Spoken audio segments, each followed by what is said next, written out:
Welcome everybody to the Colo-Colo Takeover. Now I do have a shirt on the way, a retro Colo-Colo shirt. It just hasn't arrived yet, so we're just gonna have to wait for it, unfortunately, until we can see it in all its glory, because it's one of the most sexiest shirts I've ever seen in my life. So for now, we're wearing Cruzeiro because it's South America. We're over in South America, but we are in Chile, and this is the team that we are taking over. Let's take a look at the club info. It is Club Social y Deportivo Colo-Colo.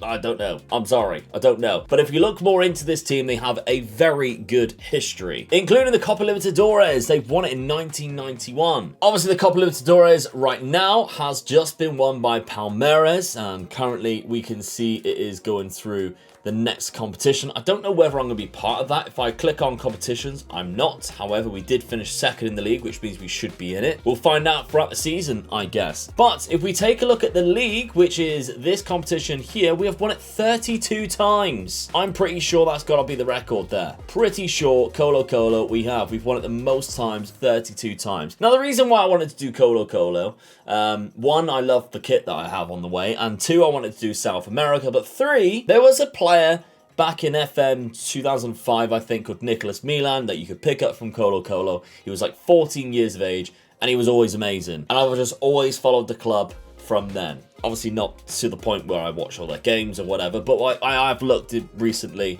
to see how they've been doing. We have won the league in 2016-17 season, but it's quite confusing because there's a 17 and an 18 and 2016. So I don't know what's going on there.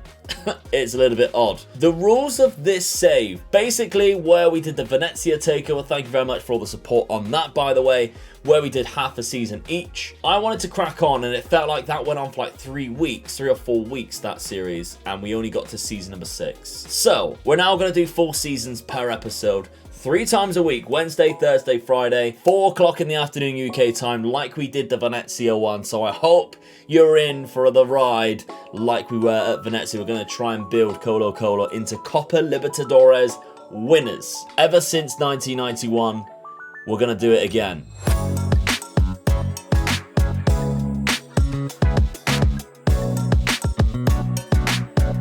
I'm quite excited. I love this team. We take a look at the team, in fact. We have some really good players. Leonardo Gil is the best. Again, Chilean. The rules are we have to have 5, we can maximum of 5 foreign, so that's non-Chilean players. And we have already maxed that out. With a few players down here and a few Argentinians, but there's a couple of players that that doesn't count towards it in the foreign rule. I think if you're under 21 as well, you also don't count. So the likes of Pablo Solari would not count, but I think if they've trained in the country for a period, then you won't have to count it. So that's basically the rules. And again, this team financially, we don't have a lot of money, very much like Venezia. We have very little. 544k, but we have no wage budget. And because of the staff members of hardly anybody, I think we might not be able to sign anyone, and we're just gonna have to focus on the staff to begin with. We have a decent team. If you take a look at the club info, we're predicted to finish in 2nd place, and just focus on our first season, see how we do. But for now, I'm gonna simulate the first part. We're gonna get to the end of the transfer window, and then we're gonna play our first game of this series. Remember, by the way, thank you to everybody who signed up for the Yours app and used my discount code for your yearly subscription. The link for that down below is in the description. Like I mentioned, I'll pop it up the top there. It's great for yoga. It's great for like calming music. If you have stress, anxiety, depression, things like that, like I've gone through in the past, it's a massive help. So I'm really thankful for everybody who's used my code, because you're supporting me as a content creator, but I really do hope it helps you in whatever need that you need to use the Yours app. So thank you very much once again.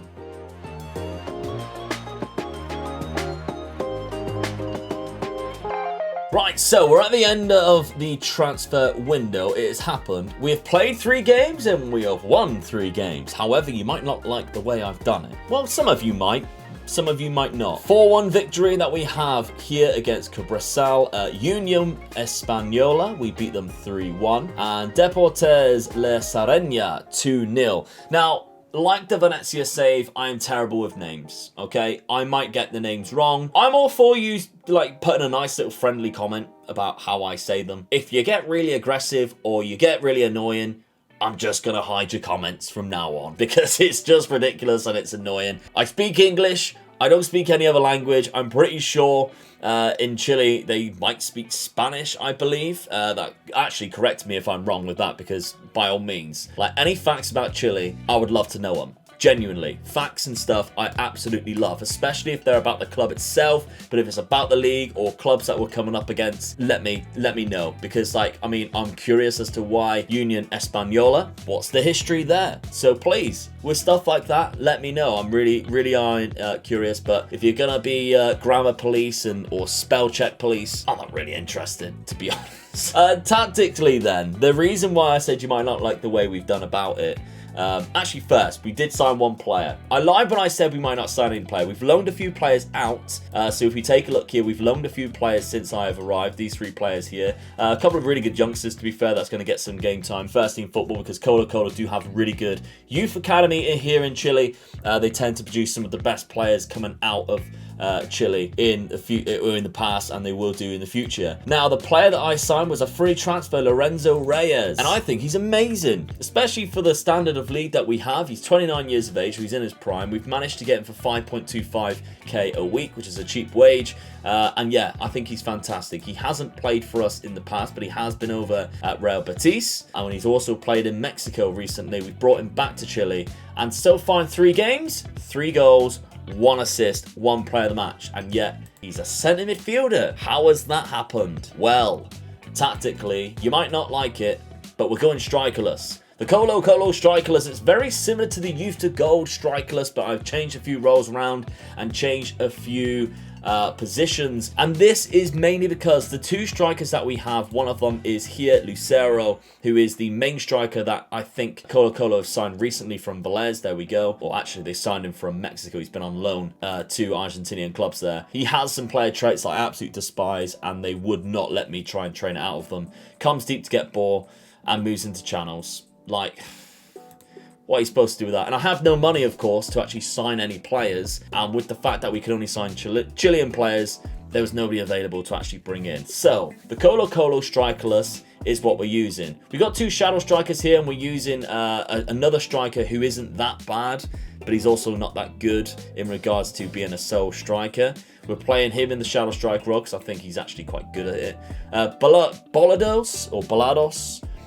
He is usually predominantly a right winger, but I do think with certain attributes, he could be really good in that shadow strike role. His pace, acceleration, and agility, for instance.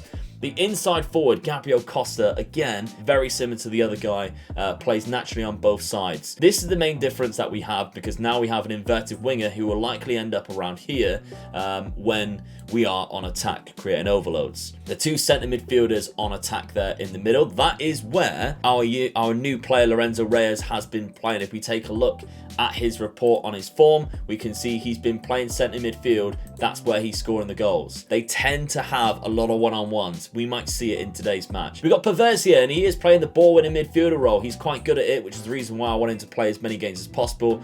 The 2 centre defenders here, we've got Maximiliano Falcon on the left and Zaldivia, who plays on the right side of centre-back, but there is dubious. I might have to change him around for Emiliano Amor. But okay, let's set this team up and let's play our first game. So this is the team that we're going to go into the next game. We've made a couple of changes. In fact, Falcon goes over to the right. We've brought in Amor after looking at that. Gil and Reyes in that centre midfield. We've got Rojas, who's going to be playing in the inverted wing-back role. He's got a reasonably good left foot, which is the reason why. And on this wing-back on attack, bombing up and down, is Gabriel Suazo, who's fairly decent going forward, to be honest. So, the game that we're playing, Huachipato, they are also second in the league, having won all 3 of their games so far. The Universidad Católica is the current champions of Chile. They're also favourites. They have played to 1-2 as well, so they are a game behind us, and they are playing against 5th place. So it's all very tight at the top so far, but a win here will be great for us, of course, to see if we can produce the goods against some of the top teams, because we haven't played against any of the top teams yet in the games that I have played. Okay, we're off underway. 10 minutes in, we have our first highlight. Of course, we're playing in the white of Colo-Colo, and our away kit is black, which is quite nice. That's the one that I have a retro Colo-Colo kit on the way. I do believe it is the year that they won the Copa Libertadores, the 1992 Colo-Colo retro shirt. I cannot wait to get it. It is sexy, as I said. Gil has played it through to Balados. We're going to see this quite a lot because now we have players flooding the box and we have an overload at the back post. If we can get it across, we might get a goal scoring opportunity there. Suazo, Rojas, and Reyes has scored, but I think it might be offside. Now, I'm not sure whether there is VAR here in Chile, whether it is in real life that there is VAR in the game. Is it real life? I'm not sure. It has been disallowed. I did think he crept offside there when he went for the header. Free kick though, still in the first half. It's been played in. Villanueva scores. That is an offside, surely. No. Is it a foul? They're checking the goal. I don't think it was offside. It's been awarded. I knew it. My eyesight is incredible, viewers. Carlo Villanueva peels off the back post and heads it into the net. And it's 1-0 to Colo-Colo. Right, so 35 minutes gone. We've got 10 minutes before half-time. Falcons picked it up. He is out of position, though, so if he does get caught, we might be in trouble. Although the centre-back and more. Now, this is obviously our danger because the left-hand side, we only have one guy over there who will bomb forward. So it will look like we don't have a left-back. But we are giving him a licence to bomb forward. And because there's no player in front of him, he will take that. He will keep going. We can see he's constantly trying to break the offside trap there. But we have lost the ball from carelessness, really. Mazzaniti has... Oh, here we go. Villanueva. There we go. Now we have a player through. Balados is in. Balados is a fantastic block. It really is a fantastic block. I don't know who made the tackle, whether it was Gazzolo or Ramirez at the back for them. But what a block that is. And right before half-time, 42nd minute. We're still looking very comfortable. They've only had a couple of shots. Nothing dangerous yet.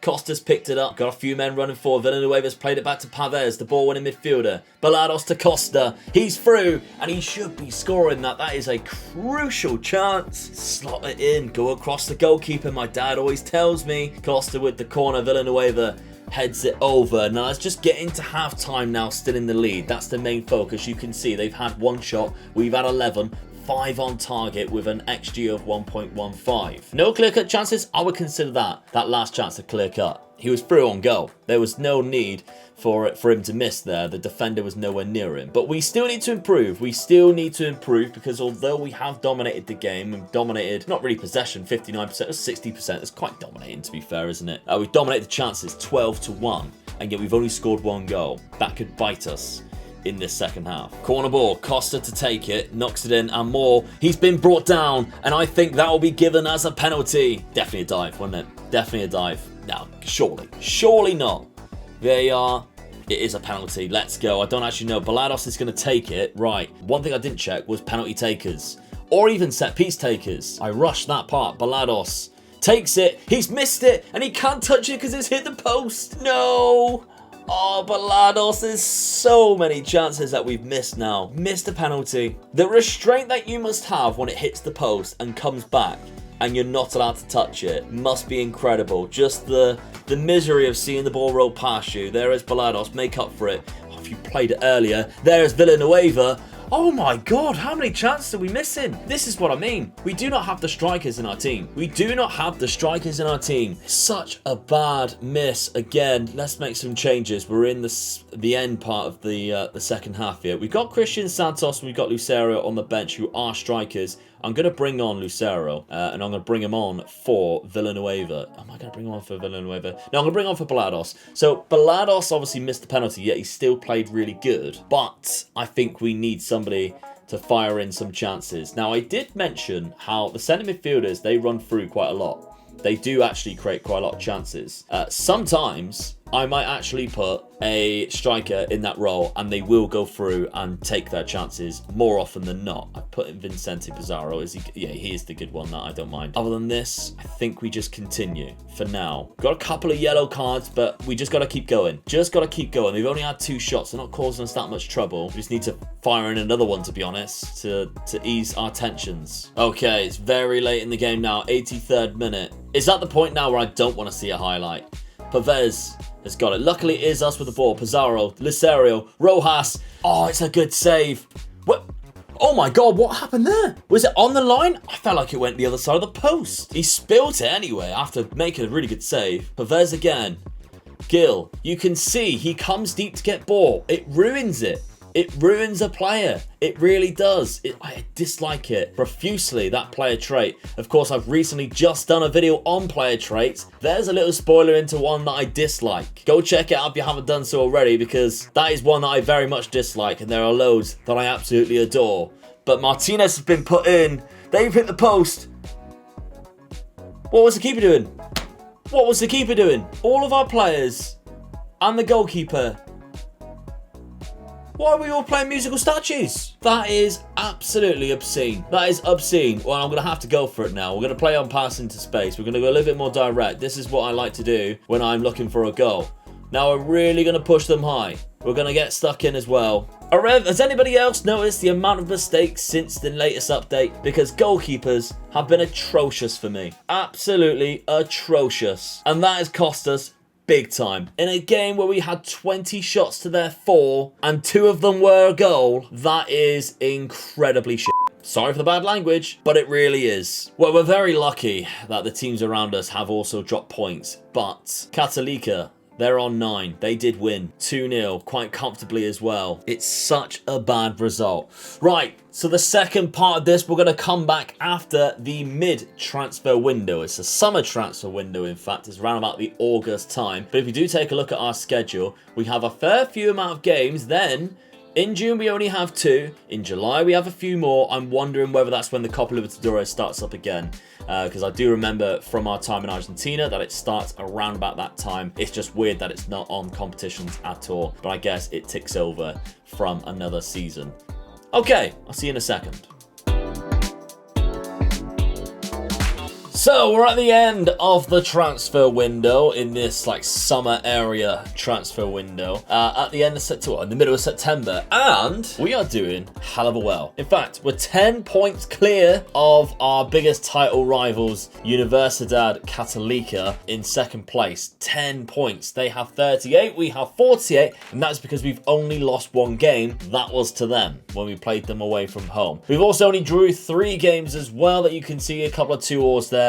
And a 1-1 that we had at the start, of course, the live comp. So we actually ended up watching one of the worst games that we could possibly have watched. But still, it's looking very promising, isn't it? With 15 wins, 10 points clear, you'd like to think that we're going to do something here. Now, I want to take a look at the data hub just to give you a little bit of an example of how this tactic performs. Like I said, it's the first time I've ever used it. It's basically just a few little changes from the Norgeland save that I'm doing on Twitch, just a few little performance issues that it would have had unless I didn't change it, for instance using a winger.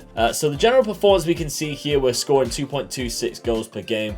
Expected XG is very much the same as well, so that's really good. Conceding less than 1 goal per game too, that obviously means we're gonna win more games than what we'll lose. The team attacking, we are incredibly good. The last match passes, you're gonna see how this shape plays out. Because we're playing that inside forward on the right, they tend to be the furthest player forward. That's ideal for us really, because then he is the one that's always breaking the offside trap and the centre backs are just not ready for him. But our little passing mapping around this area is very pleasing. It tends to be like that. Every single time that I seem to have looked at the data hub, this is what it's very similar to this. So we're very good. We are very good indeed, and I'm very happy with that. Obviously, the Copa Libertadores, let me know. I don't know why we're not in it. I don't know why we're not in it this first season. Considering if you take a look at Colo-Colo's history in competitions on the domestic leagues, you can see we are first. Hold on.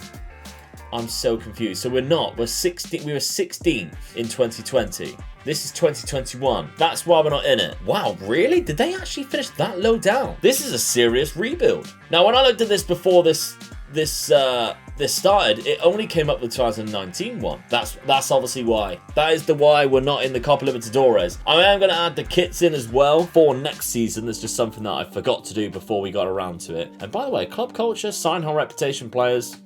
Give us some money then. That's what I'm going to say about that. They're disappointed by it. We literally had no money. So, spoiler alert, we made no other sign-ins in this transfer window. Nothing happened since we last signed a player, which was Lorenzo Reyes. Team performance-wise, it's been very good. If we take a look at the goals, we have 10 there from Gabriel Costa, but also 10 from Balados. Those are the 2 wingers that we're using as shadow strikers / on the inside forward on the right. We've got Villanueva getting 7 there, and Leonardo Gil from centre midfield, as well as Lorenzo Reyes getting 7 and 6. So we're not scoring a ton, but what we're doing is we're keeping a lot of clean sheets, because if we do take a look at this, clean sheet wise, we don't have that from our goalkeeper, but statistically, we're probably conceding the fewest shots against. We can see there, not getting the most clean sheets or the fewest conceded, but we're up there. Only conceding 16 goals and getting the second highest amount of clean sheets in behind Católica, who are top. But we've also scored the most as well as the most points per game with the most shots. And our run has looked quite impressive. Now, we dropped out of the cup, unfortunately. Across 2 legs, we lost both of them, which is really unlike us. So maybe cup competitions, we're just not up for it. But the rest of the league campaign, especially recently, other than the loss to Universidad Católica, has been impressive. So, let's go towards the end of the season and see if we can keep it going. And yes, we can. 79 points. We won the league by 16, and it wasn't even above Católica. They dropped off. In fact, they finished in 4th, but on the same points. So, 2 other teams have come up. Audax Italiano and Universidad de Chile have also finished on 63 points. And de Chile is up there in 2nd place, but we completely dominated. We only lost 1 game throughout the whole season, and we drew 7. A lot of those are 1-1s. It's quite disappointing, actually, the fact that we drew 4 other games and they were all 1-1s. But that is what this tactic's going to be like. Where maybe we're not going to lose a lot, but when you start getting players that fit the tactic even better, it becomes better. You start performing better. Again, I used the tactic like this, and when I simulated for the season, these are the players that I tried to keep in those positions at all times, and the rest the assistant manager was allowed to do. Staff-wise, we have started to increase the staff members. That's good. That's the technical director bringing in those players. So we just need to focus on fitness there, which is somebody that I might bring in myself, because I do think it can be quite difficult sometimes, because the technical director has done a fantastic job, and obviously on the pitch it's paid off too. So I mean, we can't argue with that at all. We've completely dominated. Let's take a look at the best performers. 15 goals from Gabriel Costa, 12 from Balados. It's not a lot compared to what we've seen even recently, but it's still enough for us to win.